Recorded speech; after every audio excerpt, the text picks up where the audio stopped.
Ratusan bonsai dari berbagai daerah di Indonesia yang memiliki nilai jual dari jutaan hingga miliaran rupiah akan memeriahkan pameran bonsai nasional 2022 di Taman Prabu Jaya, Kota Prabu Muli.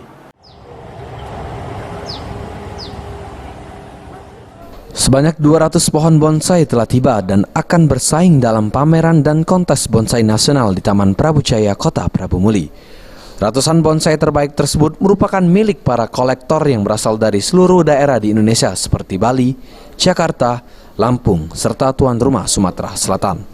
Gusti Randa selaku Ketua Perkumpulan Penggemar Bonsai Indonesia Kota Prabu Muli mengungkapkan, sejak PBBI terbentuk sejak tahun 1986, baru kali ini Kota Prabu Muli menggelar event pameran bonsai berskala nasional. Menurut rencana pameran bonsai akan dibuka oleh Wali Kota Prabu Muli, Ridho Yahya, untuk mencegah hal yang tidak diinginkan. Pihak penyelenggara menjaga pohon bonsai selama 24 jam.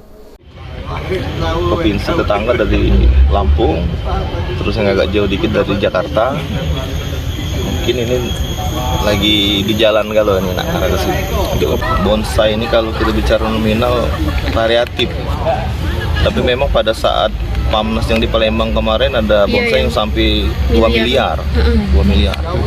Bakal di sini juga Kak? Insya Allah.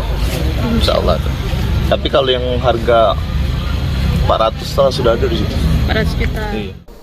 Dalam pameran ini sendiri akan ada beberapa kelas yang diperlombakan, yaitu kelas prospek, pratama, madya, dan utama. Beni Firdaus, PAL TV.